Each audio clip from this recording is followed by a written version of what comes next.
Welcome everyone to the first episode of Epic Games Free Games Reviews. This is a series where we will take a look at games on Epic's launcher that are free right now to see if they're worth investing your time into.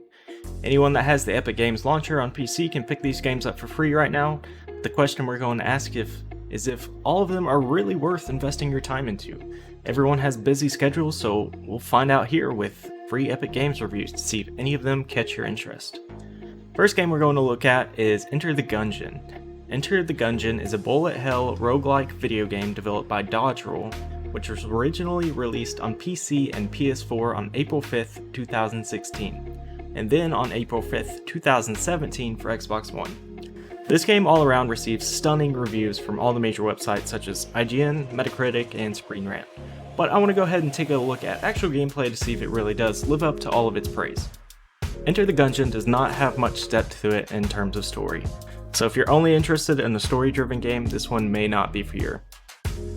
You're given a selection of 4 different characters: Soldier, Pilot, Convict, and Hunter, each with their own different abilities that do actually affect your game while in the dungeon.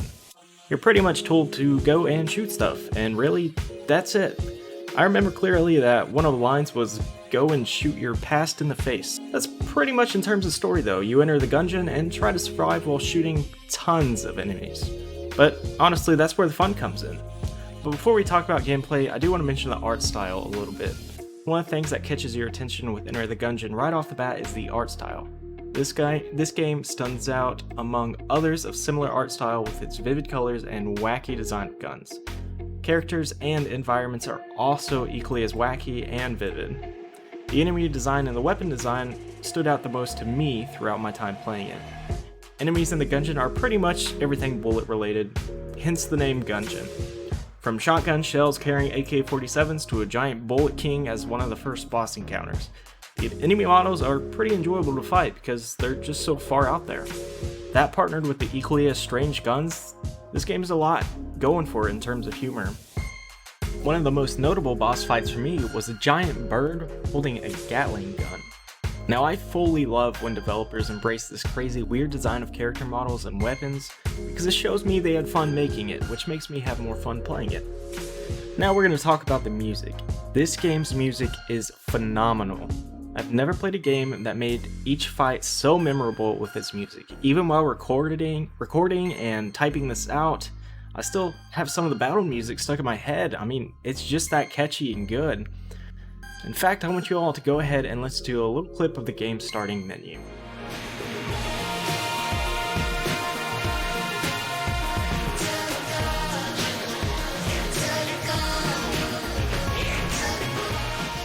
This is just a little taste of what it's like in-game because trust me, the music matches the moment.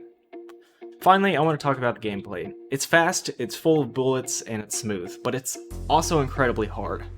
I guess you could refer to this as a Dark Souls-like game, but people say that about every game nowadays. It wouldn't be a true review if I didn't mention Dark Souls at least once for a third-person game, right? But it's got the roll dodge with a few frames of invincibility, it's got the difficult mobs and boss fight, and it's even got loot. This game would definitely appeal to those who like more difficult games because that rewarding feeling from beating a boss floor, I mean, it just feels so good. The only problem that I saw was that if you die at any point, you completely lose all of your progress. Even if you clear 4 and you die on the next one, then it's all over and you have to restart.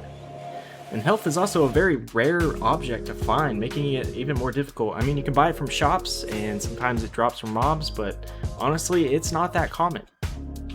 This made it honestly difficult for me to even fully test the game because, to be honest, I have to do these videos pretty quick before these games go off the market for free. So no, I did not finish the game because it's a game that you have to master the mechanics in order to do well. But something else to mention though is that the roguelike random dungeon generator works really well here. Since you die a lot, you're going to be revisiting the same floors over and over again, but the dungeons are randomly generated, making it worth your time to keep going back to face new enemies, environments, and even bosses when you die. You can even go at this game with a friend, but if you're wanting to do it online, you have to use a third-party program to do it, something like Parsec, which allows you to do co-op games online, but other than that, you'd have to play on the same console or PC if you're wanting to play co-op. But considering this is a Epic game, then you're gonna have to do it on PC. So to sum up, with Enter the Gungeon, you're really gonna like this game if you're a fan of roguelike, difficult shooters that are kind of a little bit like Dark Souls. I mean, everything is so. But it's a game that takes skill to master, and if you like that, then you'll like this. The artwork, the enemy design, the music, and the atmosphere are all phenomenal in this game. However, you're not going to find much story depth here. Now, I'm not going to do any type of scoring on these videos because honestly, it's really up to you to decide if you want to pick up this game. But if you do enjoy this game review, make sure to pick it up before August 27th, 2020, or you'll lose your opportunity to grab it for free on the Epic Games Store. Like and subscribe for more content like this, and I'll see you all next time.